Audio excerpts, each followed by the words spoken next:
मेरे प्यारे देशवासियों, देश के 77वें स्वतंत्रता दिवस पर आप सभी को मेरी हार्दिक बधाई। ये दिन हम सब के लिए गौरवपूर्ण और पावन है। चारों ओर उत्सव का वातावरण देखकर मुझे बहुत प्रसन्नता हो रही है। ये प्रसन्नता और गौरव की बात है कि कस्बों और गांव में यानी देश में हर जगह बच्चे, युवा और बुजुर्ग सभी उत्साह के साथ स्वतंत्रता दिवस के पर्व को मनाने की तैयारी कर रहे हैं। हमारे देशवासी बड़े उत्साह के साथ आज़ादी का अमृत महोत्सव मना रहे हैं। स्वाधीनता दिवस का उत्सव मुझे मेरे बचपन के दिनों की याद भी दिलाता है। अपने गांव के स्कूल में स्वतंत्रता दिवस समारोह में भाग लेने की हमारी खुशी रोके नहीं रुकती थी। जब त्रिरंगा फहराया जाता था तो हमें लगता था जैसे हमारे शरीर में बिजली सी दौड़ गई हो। देशभक्ति के गौरव से भरे हुए हृदय के साथ हम सब राष्ट्रीय ध्वज को सलामी देते थे तथा राष्ट्रगान गाते थे। मिठाइयाँ बांटी जाती थी और देशभक्ति के गीत गाए जाते थे जो कई दिनों तक हमारी मन में गूंजते रहते थे। ये मेरा सौभाग्य रहा है कि जब मैं स्कूल में शिक्षक बनी तो मुझे उन अनुभवों को फिर से जीने का अवसर प्राप्त हुआ। जब हम बड़े होते हैं तो हम अपने खुशी को बच्चों की तरह व्यक्त नहीं कर पाते, लेकिन मुझे विश्वास है कि राष्ट्रीय पर्व से जुड़े देशभक्ति की गहरी भावना में तनिक भी कमी नहीं आती है। स्वतंत्रता दिवस हमें ये याद दिलाता है कि हम केवल एक व्यक्ति ही नहीं है, बल्कि हम एक ऐसे महान जन समुदाय का हिस्सा है जो अपनी तरह का सबसे बड़ा और जीवंत समुदाय है। ये विश्व के सबसे बड़े लोकतंत्र के नागरिकों का समुदाय है। जब हम स्वतंत्रता दिवस समारोह मनाते हैं तो वास्तव में हम एक महान लोकतंत्र के नागरिक होने का उत्सव भी मनाते हैं। हमें हर एक की अलग अलग पहचान है। जाति, पंथ, भाषा और क्षेत्र के अलावा हमारी अपने परिवार और कार्य क्षेत्र से जुड़े पहचान भी होती है, लेकिन हमारे एक पहचान ऐसे है जो इन सब से ऊपर है और हमारी वो पहचान है भारत का नागरिक होना। हम सभी समान रूप से इस महान देश के नागरिक हैं। हम सबको समान अवसर और अधिकार उपलब्ध है तथा हमारे कर्तव्य भी समान है, लेकिन ऐसा हमेशा नहीं था। भारत लोकतंत्र की जननी है और प्राचीन काल में भी हमारे यहाँ जमीनी स्तर पर लोकतांत्रिक संस्थाएं विद्यमान थी, किंतु लंबे समय तक चले उपनिवेशिक शासन ने उन लोकतांत्रिक संस्थाओं को मिटा दिया था। 15 अगस्त 1947 के दिन देश ने एक नया सवेरा देखा। उस दिन हमने विदेशी शासन से तो आज़ादी हासिल की है, हमने अपनी नियति का निर्माण करने की स्वतंत्रता भी प्राप्त की। हमारी स्वाधीनता के साथ विदेशी शासकों द्वारा उपनिवेशक को छोड़ने का दौर शुरू हुआ और उपनिवेशवाद समाप्त होने लगा।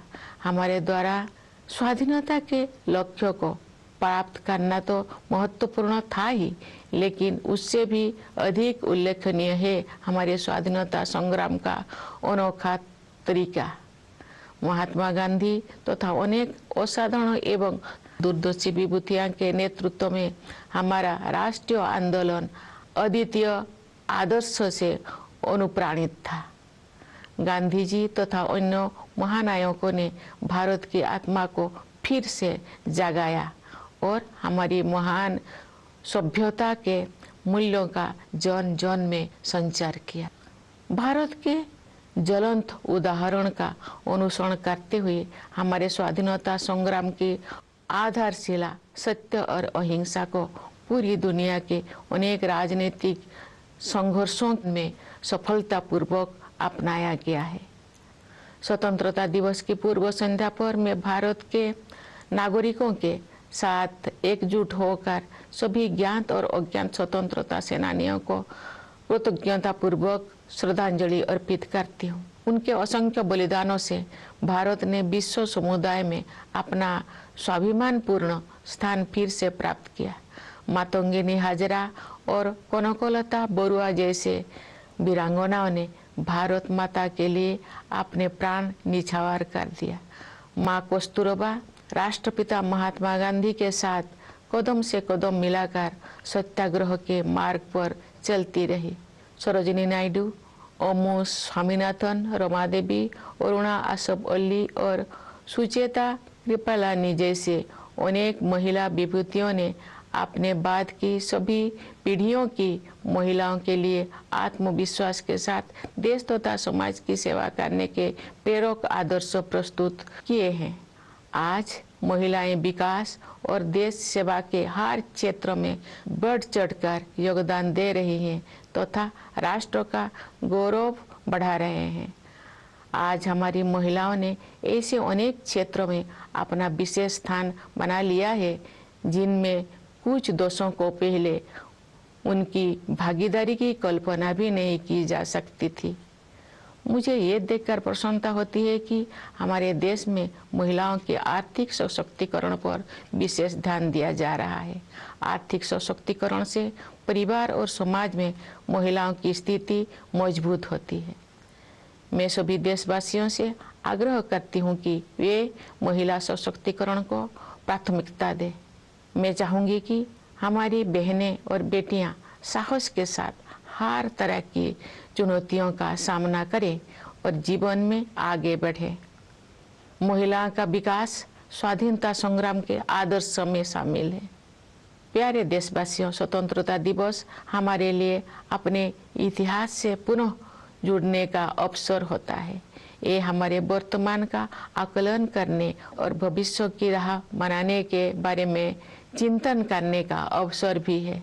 आज हम देख रहे हैं कि भारत ने न केवल विश्व मंच के साथ बातचीत के दौरान मैंने अपने देश के प्रति उनमें एक नया विश्वास तथा गौरव का भाव देखा है। भारत पूरी दुनिया में विकास के लक्ष्यों और मानवीय सहयोग को बढ़ावा देने में महत्वपूर्ण भूमिका निभा रहा है। भारत ने अंतर्राष्ट्रीय मंच पर अग्रणी स्थान बनाया है तथा G20 देशों की अध्यक्षता का दायित्व भी संभाला है।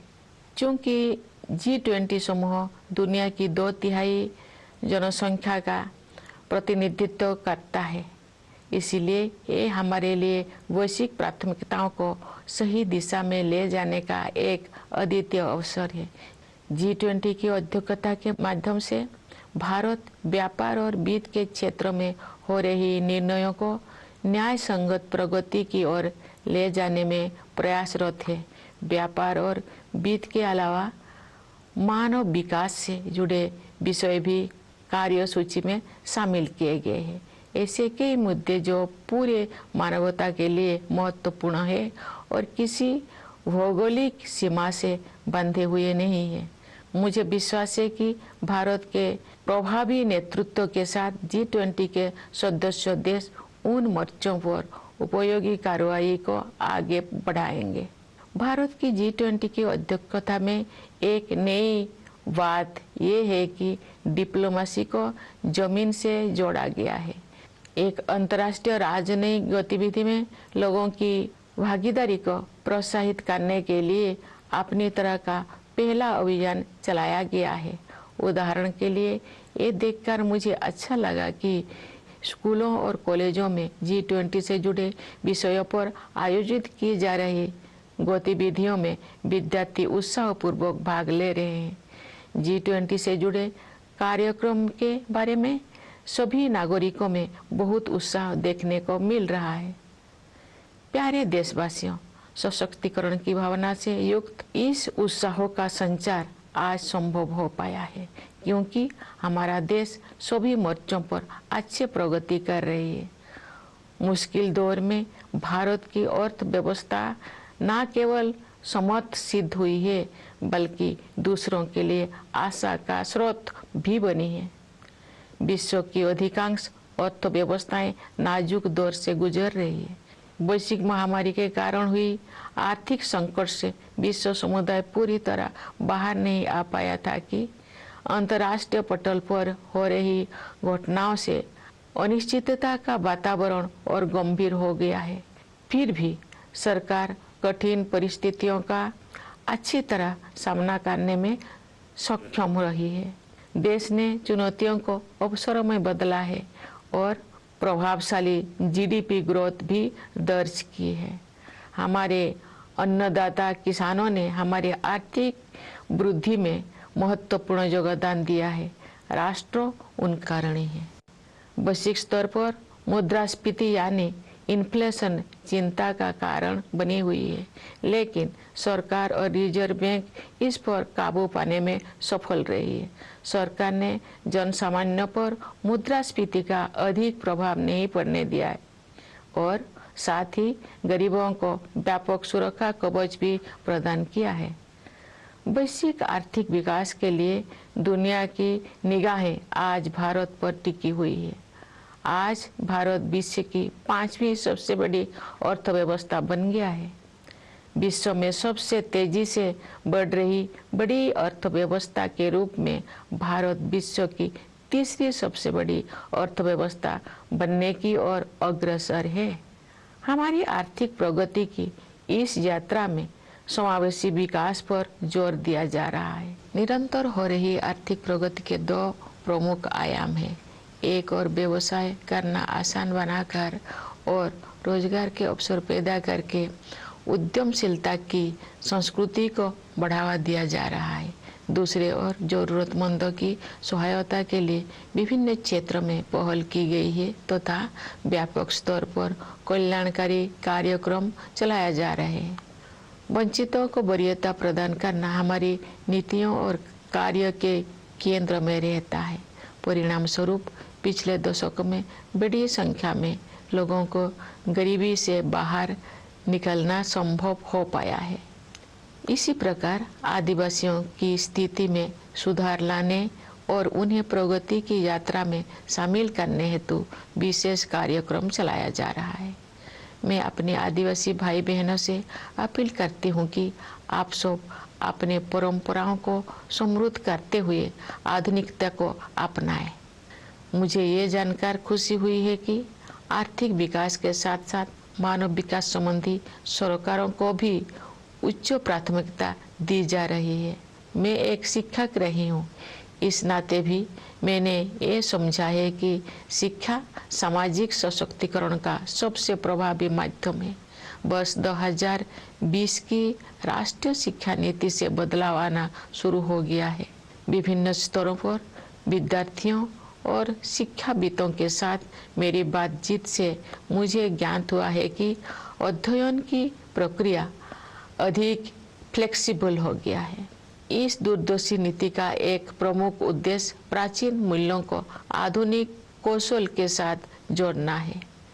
इससे आने वाले वर्षों में शिक्षा के क्षेत्र में अभूतपूर्व परिवर्तन होंगे और परिणाम स्वरूप देश में एक बहुत बड़ा बदलाव दिखाई देगा। भारत की प्रगति को देशवासियों, विशेषकर युवा पीढ़ी के सपनों से शक्ति मिलती है। विकास के अनंत संभावनाएं देशवासियों की प्रतीक्षा कर रही है। स्टार्टअप से लेकर खेलकूद तक हमारे युवाओं ने उत्कृष्टता के नए आसमानों की उड़ान भरी है। आज के नए भारत की महत्वाकांक्षाओं के नई क्षितिज असीम है। भारतीय अंतरिक्ष अनुसंधान संगठन नई ऊंचाई को छू रहा है और उत्कृष्टता के नए आयाम स्थापित कर रहा है। इस वर्ष इसरो ने चंद्रयान 3 लॉन्च किया है, जो चंद्रमा की कक्षा में प्रवेश कर चुका है और कार्यक्रम के अनुसार उसका विक्रम नामक लैंडर तथा प्रज्ञान नामक रोवर अगले कुछ ही दिनों में चंद्रमा पर उतरेगा। हम सभी के लिए वो गौरव का क्षण होगा और मुझे भी उस पल का इंतजार है। चंद्रमा का अभियान अंतरिक्ष के हमारे भावी कार्यक्रम के लिए केवल एक सीढ़ी है। हमें बहुत आगे जाना है। अंतरिक्ष अभियान में ही नहीं बल्कि धरती पर भी हमारे वैज्ञानिक और टेक्नोलॉजिस्ट देश का नाम रोशन कर रहे हैं।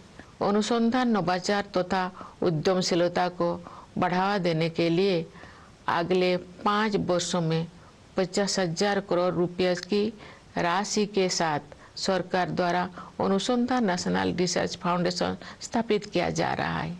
ये फाउंडेशन हमारी कॉलेजों, विश्वविद्यालयों और अनुसंधान केंद्रों में रिसर्च एवं डेवलपमेंट को आधार प्रदान करेगा, उन्हें विकसित करेगा तथा आगे ले जाएगा। प्यारे देशवासियों, ज्ञान विज्ञान में उत्कृष्टता प्राप्त करना ही हमारा लक्ष्य नहीं है, बल्कि हमारे लिए ये मानवता के विकास के साधन है। एक क्षेत्र जिस पर पूरे विश्व के वैज्ञानिकों और नीति निर्माताओं को और अधिक तत्परता से ध्यान देना चाहिए, वो है जलवायु परिवर्तन। हाल के वर्षों में बड़ी संख्या में एक्सट्रीम वेदर इवेंट्स हुई है। देश के कुछ हिस्सों में असाधारण बाढ़ का सामना करना पड़ा है, कुछ स्थान सूखे की मार झेलते हैं। इन सब का एक प्रमुख कारण ग्लोबल वार्मिंग को भी माना जाता है। अतः पर्यावरण के हित में स्थानीय, राष्ट्रीय तथा वैश्विक स्तर पर प्रयास करना अनिवार्य है। इस संदर्भ में ये उल्लेखनीय है कि रिन्यूएबल एनर्जी के क्षेत्र में हमने अभूतपूर्व लक्ष्यों को प्राप्त किया है। अंतर्राष्ट्रीय सौर ऊर्जा अभियान को भारत ने नेतृत्व प्रदान किया है। अंतर्राष्ट्रीय प्रतिबद्धताओं को पूरा करने में हमारा देश अग्रणी भूमिका निभा रहा है। विश्व समुदाय को हमने लाइफ यानी लाइफस्टाइल फॉर एनवायरनमेंट का मंत्र दिया है। प्यारे देशवासियों, असामान्य मौसम की घटनाएं सभी पर असर डालती है, लेकिन गरीब और वंचित वर्गों के लोगों पर उनका और अधिक प्रभाव पड़ता है। शहरों और पहाड़ों क्षेत्रों के जलवायु परिवर्तन की स्थितियों का सामना करने के लिए विशेष रूप से सक्षम बनाने की आवश्यकता है। मैं ये कहना चाहूँगी कि लोभ की संस्कृति दुनिया को प्रकृति से दूर करती है और अब हमें ये एहसास हो रही है कि हमें अपनी जड़ों की ओर लौटना चाहिए। आज भी अनेक जनजातीय समुदाय ऐसे हैं जो प्रकृति के बहुत करीब और प्रकृति के साथ सौहार्द बनाकर रहते हैं। उनके जीवन मूल्यों और जीवन शैली क्लाइमेट एक्शन के क्षेत्र में अमूल्य शिक्षा प्रदान करते हैं। जनजातीय समुदायों द्वारा युगों से अपना अस्तित्व बनाए रखने के रहस्यों को एक शब्द में ही व्यक्त किया जा सकता है, और शब्द है हमदर्दी। जनजातीय समुदाय के लोग प्रकृति को माता समझते हैं तथा उसकी सभी संतानों अर्थात वनस्पतियों और जीव जंतुओं के प्रति सहानुभूति रखते हैं। कभी कभी दुनिया में हमदर्दी की कमी महसूस होती है, लेकिन इतिहास साक्षी है कि ऐसे दौर केवल कुछ समय के लिए ही आते हैं, क्योंकि करुणा हमारा मूल स्वभाव है। मेरा अनुभव है कि महिलाएं हमदर्दी के महत्व को और अधिक गहराई से महसूस करती है, और जब मानवता अपनी राह से भटकती है तो वे सही रास्ता दिखाती है। हमारे देश ने नई संकल्पों के साथ अमृत काल में प्रवेश किया है तथा हमें भारत का वर्ष 2047 तक एक विकसित राष्ट्र बनाने की दिशा में आगे बढ़ रहे हैं। आइए हम सभी अपने संवैधानिक मूल कर्तव्यों को निभाने का संकल्प लें तथा व्यक्तिगत और सामूहिक गतिविधियों के सभी क्षेत्रों में उत्कृष्ट की ओर आगे बढ़ने का सतत प्रयास करें, ताकि हमारा देश निरंतर उन्नति करते हुए कर्मठता तथा उपलब्धियों की नई ऊंचाइयां हासिल करे। प्यारे देशवासियों, हमारा संविधान हमारा मार्गदर्शक दस्तावेज है।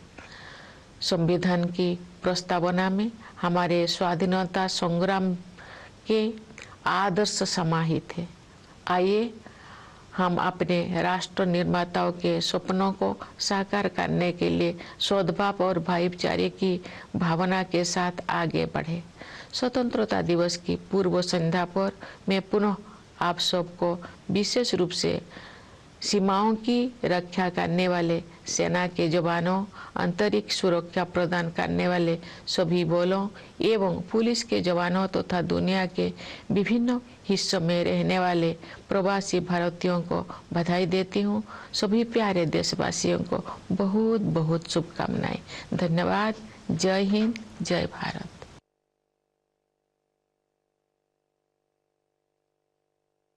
My dear fellow citizens, my heartiest greetings to all of you on our 77th Independence Day. It is a glorious and auspicious occasion for all of us. I am overjoyed to see that festivity is in the air.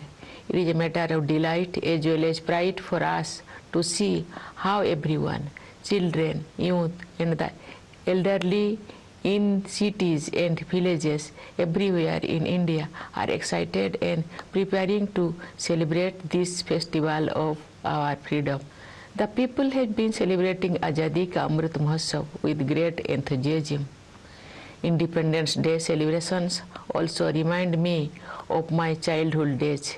We could not contain our excitement of participating in the Independence Day celebrations in our village school.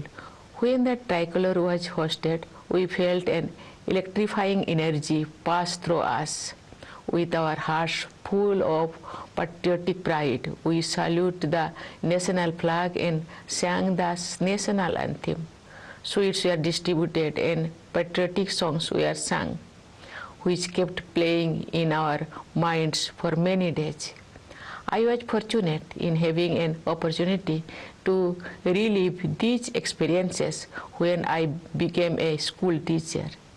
When we grow up, we may not remain as expressive of our joy as children are, but I am sure that the intensity of the patriotic feelings associated with the celebration of national festival is not diminished at all. Independence Day reminds us that we are not merely individuals, but we are part of a great community of people. It happens to be the biggest and the greatest community of its kind. It is the community of the citizens of the world's largest democracy. What we celebrate on Independence Day is the fact that we are part of a great democracy. Each of us has many identities, apart from caste, creed, language, and region. We are also identified with our families and professions. But there is one identity that is above all, that is our identity as citizens of India. Each one of us is an equal citizen. Each one of us has an equal opportunity, equal rights, and equal duties in this land. But it was not always so.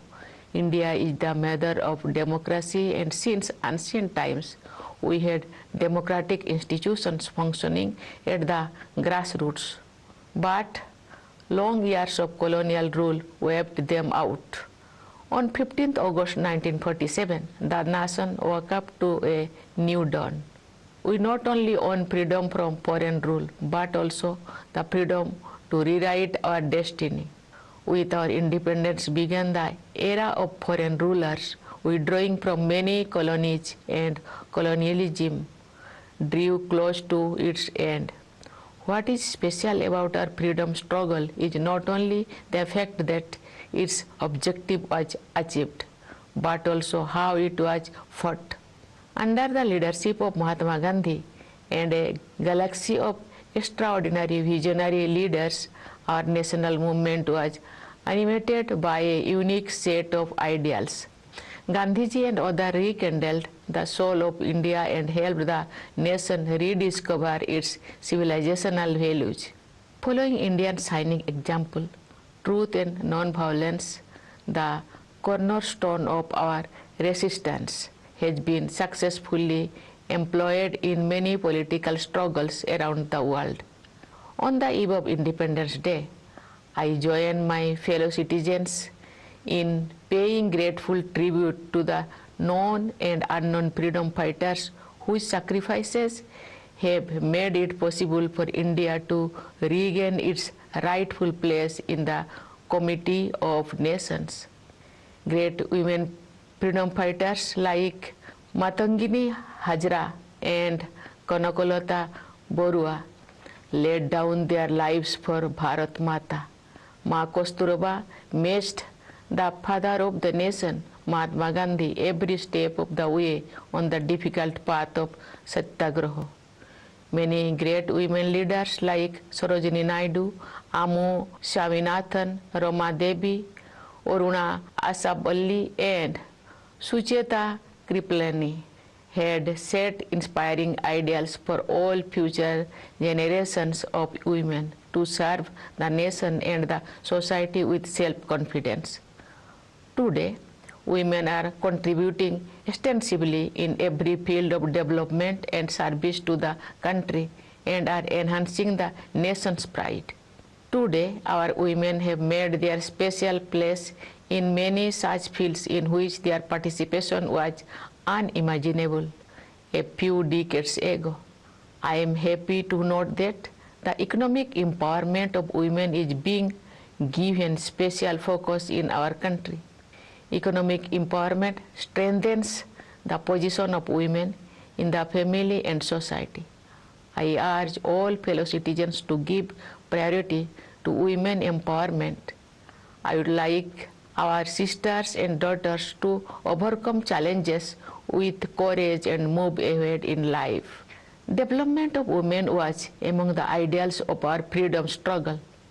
Dear citizens, Independence Day is an occasion to reconnect with our history. It is also an occasion to assess our present and reflect about our way forward.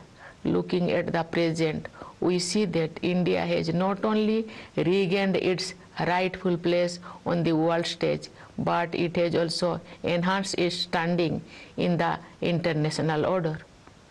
During my visits and interactions with the members of the Indian diaspora, I have observed a new confidence in the India story. India is playing a crucial role in promoting developmental and humanitarian goals around the world. It has also assumed leadership of international forum, especially the presidency of G20. As the G20 represents 2/3 of the world population, this is a unique opportunity to help shape global discourse in the right direction. With the G20 presidency, India can nudge decision-making in trade and finance towards equitable progress. Beyond trade and finance, matters of human development too are on the agenda. There are many global issues that concern all humanity and are not limited by geographical boundaries. I am confident that with India's proven leadership in dealing with global issues, member nations will be able to advance effective action on these fronts. What is notable in India's presidency of G20 is the way this diplomatic activity has been taken to the grassroots.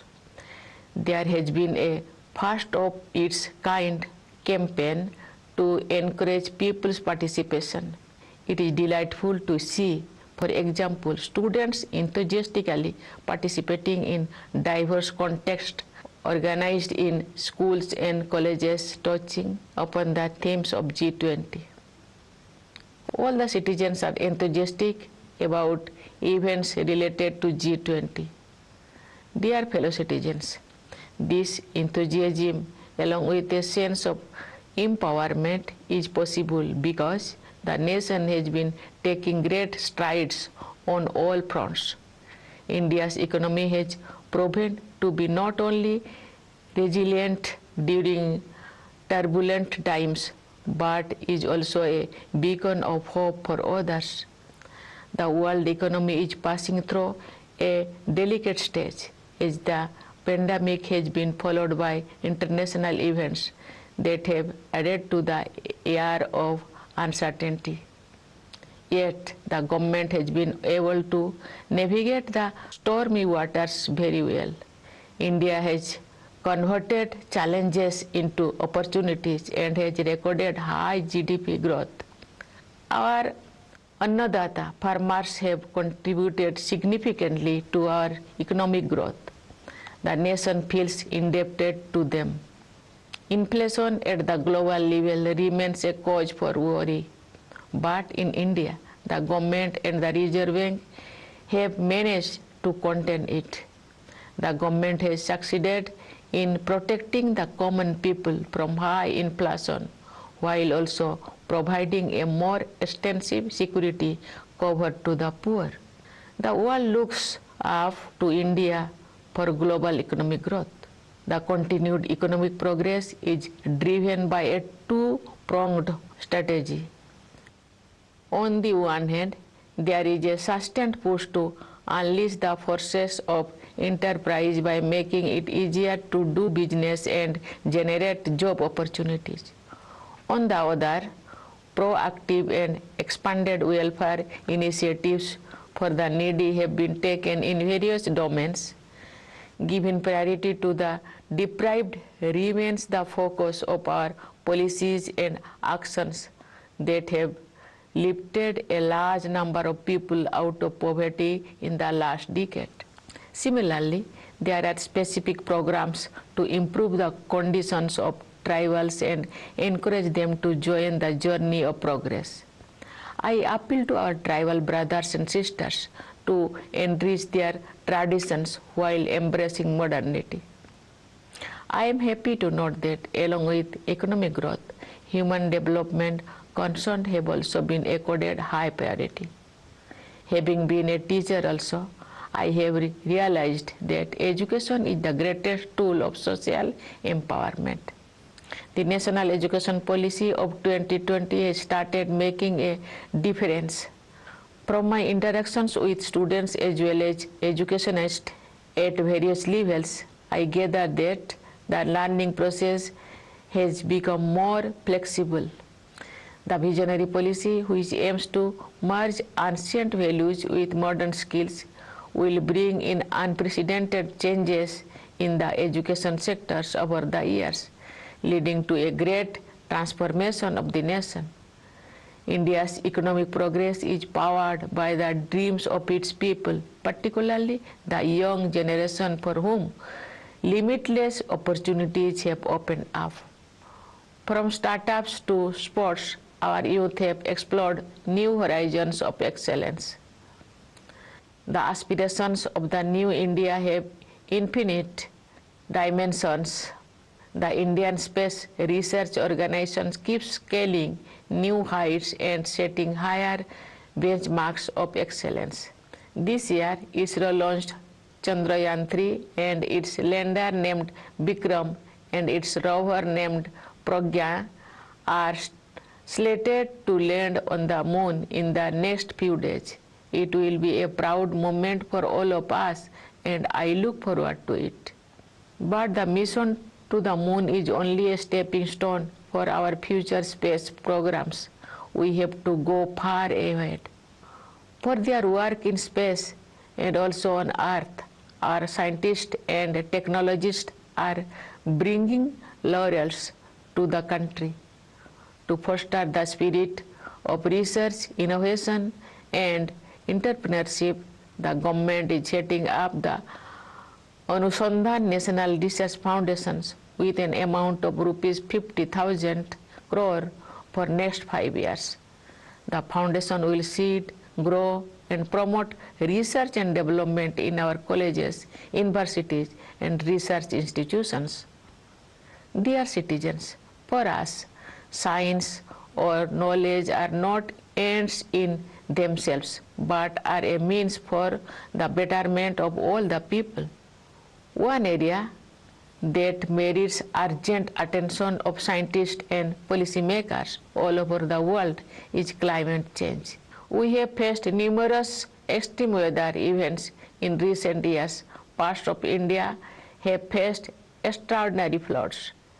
At the same time, there are places facing drought. These events are also attributed to the phenomenon of global warming. Therefore, it is necessary to make efforts at the local, national, and global levels for the environment. In this context, it is noteworthy that we have achieved unprecedented goals in the field of renewable energy.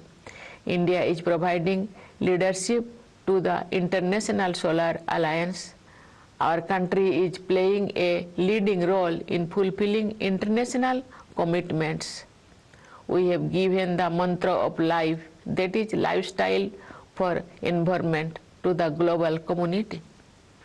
Dear fellow citizens, extreme weather events affect all, but their impact is far more severe on the poor and the marginalized.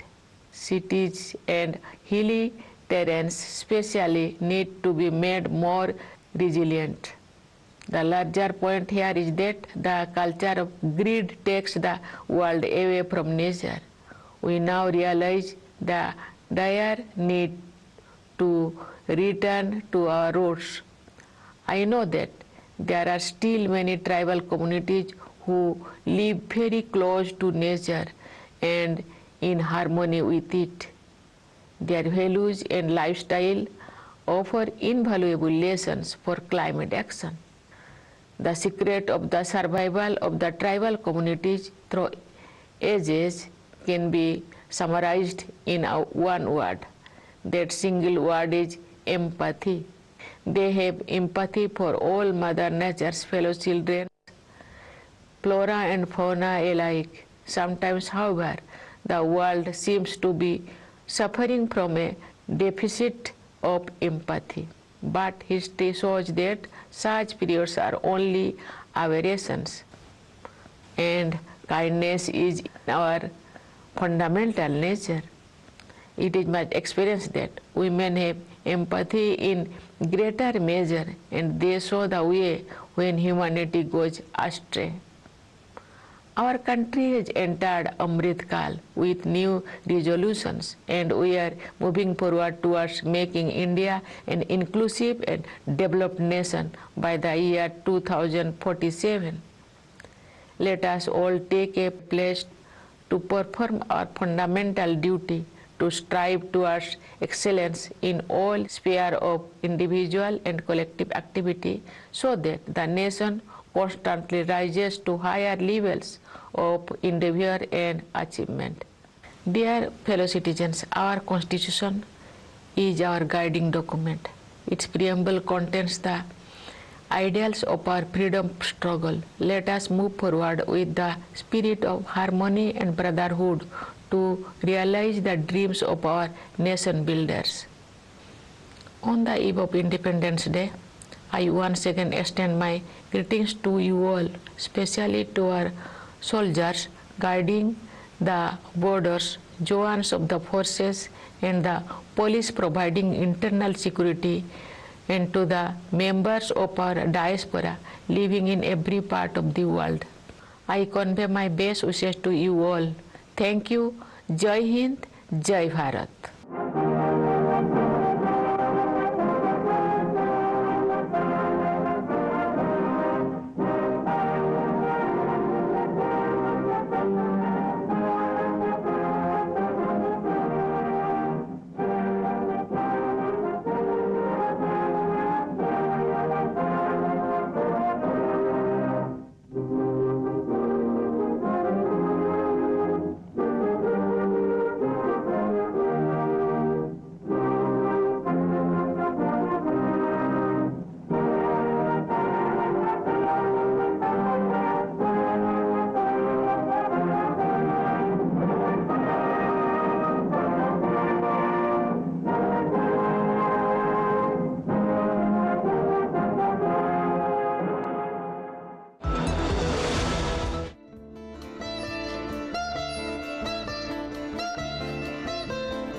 माझ्या प्रिय नागरिकांनो, आपल्या 77व्या स्वातंत्र्य दिनानिमित्त तुम्हाला सर्वांना मनःपूर्वक शुभेच्छा. हा आपल्या सर्वांसाठी गौरवशाली आणि मंगलमय दिवस आहे. या प्रसंगी उत्सवी वातावरण निर्माण झालेलं पाहून मला खूप आनंद झाला आहे. आपल्या स्वातंत्र्याचा उत्सव साजरा करण्यासाठी भारतभरच्या गावातल्या आणि शहरातल्या बालकांचा, तरुणाईचा आणि वृद्धांचाही उत्साह आणि त्यांची तयारी बघणं हाच एक मोठ्या आनंदाचा तसंच अभिमानाचा विषय आहे. आपली जनता अत्यंत उत्साहात आझादी का अमृत महोत्सव साजरा करत आली आहे. स्वातंत्र्य दिन साजरा करण्याचा हा उत्साह पाहून मला माझ्या बालपणचे दिवस आठवतात. आमच्या खेड्यातल्या शाळेत साजऱ्या होणाऱ्या स्वातंत्र्य दिन सोहळ्यात सहभागी होण्याचा उत्साह आमच्या अंगात मावत नसे. तिरंगा फडकताच आमच्यातून एक चैतन्यदायी ऊर्जा सळसळल्यासारखी वाटे. आमची हृदय देशभक्ती आणि अभिमानानं भरून जात आणि आम्ही तिरंग्याला कडक सलाम ठोकून राष्ट्रगीत गात असू. मिठाई वाटली जाई आणि देशभक्तीपर गीतही गायली जात. आणि त्या गीतांचे बोल आमच्या मनात अनेक दिवस दुमदुमत असत. माझं सद्भाग्य म्हणून मी शाळेत शिक्षिका झाल्यावर ते दिवस पुन्हा जगण्याची संधी मला मिळाली. आपण मोठे झाल्यावर कदाचित लहानपणसारखा आनंद व्यक्त करत नाही, पण मला खात्री आहे की आपले राष्ट्रीय